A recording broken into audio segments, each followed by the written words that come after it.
My name is Athena Steen. I'm part of the Canelo Project here in southeastern Arizona. I'm Bill Steen. The Canelo Project sort of grew out of a vague dream. Officially on paper, it goes back to 1989. There's a history here. This home goes back to, oh gosh, 1900, somewhere around there. He came to do an article on strawbales and he needed some photographs. We balance each other, right? We each do things that the other can't do, and for what this is now, I couldn't have done it alone. He found his way through the permaculture grapevine to heard about my little house. I took him out to the place and found, so that's how Bill and I's paths crossed. Came out here and then still no money, still nothing to do. And we're like, well, and more kids, and you're like, well, how do we make a living? And so we'll bring the world here and we'll do a workshop. There were no books, nothing written, so we ended up doing the Strawbale house book. Mother Earth News, the magazine, called one day for an interview. I wasn't here and they got Athena. Of course, she can sell anybody just about anything. And they got me on the phone and did a quick interview. They ran an article, Mother Earth News, so that got the word out about Strawbale, and you could sort of feel a buzz about it. At the very end, it said we had this booklet for $10. Well, one day I went to the mailbox and there was just full of envelopes. Together, all these pieces fit like it's this big puzzle, and they get all entangled and intertwined, and right, you get what you see when you come here now.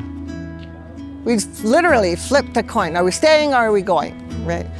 And it's flipped and said, okay, we're staying. Okay, what do you do when you're staying somewhere? You start building.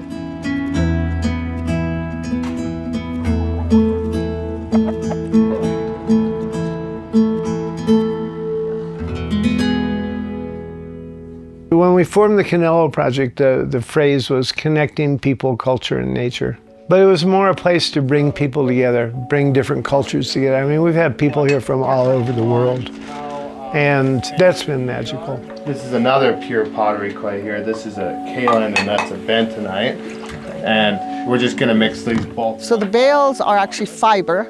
And usually it could be any kind of grain, leftover dry material. You could make a paper bale, you could make a cardboard box bale, a stick bale, a corn bale. But usually, Arizona grows a lot of wheat. So they're like 4 feet by 2 feet by 1.5 feet. So that's a giant Lego block. So it only takes 4 courses and you've got 8 feet tall, and tie the corners together, and you've got a highly insulated wall because there's not any stone or sand, all making thermal mass. It's all lightweight material. There were some done by the Nebraskans over 100 years, many years ago. They were doing it as soon as the baling machine was invented. And then there's several that were patented even and showed up, and some in Georgia. There were some quite a handful of historical buildings. I'm not thinking Strawbale all the time, and every time I think of it started, I go, oh yeah, this is still a good idea. There's a lot of qualities that people want, the quietness inside. It'll take an earthquake if you build it correctly. There's an empowerment that comes with being able to create your own space. And if you're buying all the ingredients, if you're hiring everybody to do it for you, there's a soul satisfaction that is greatly missing. That can only come when you're in that deep a relationship with the materials, when your hands are touched, your hands, not someone else's hands, your hands, and you can't buy that experience. When they come to the workshop, they're coming to our home.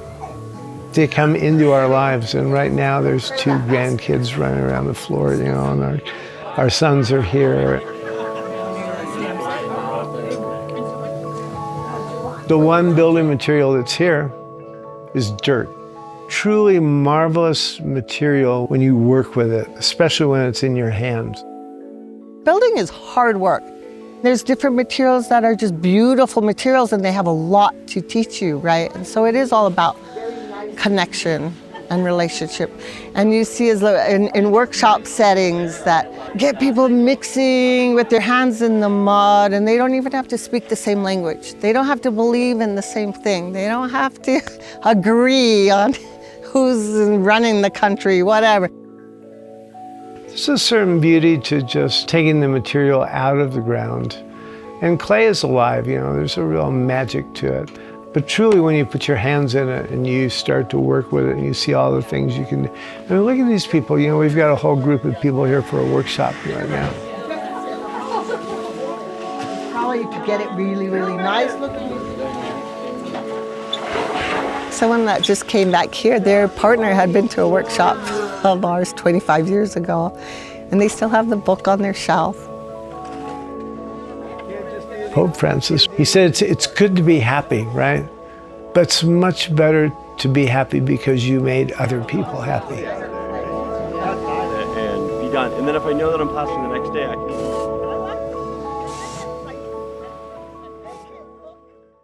Hi, I'm Tom McNamara, host of Arizona Illustrated. Thank you for watching this Arizona Illustrated story here on YouTube. And if you like that one, well, here's another story we think you'll like.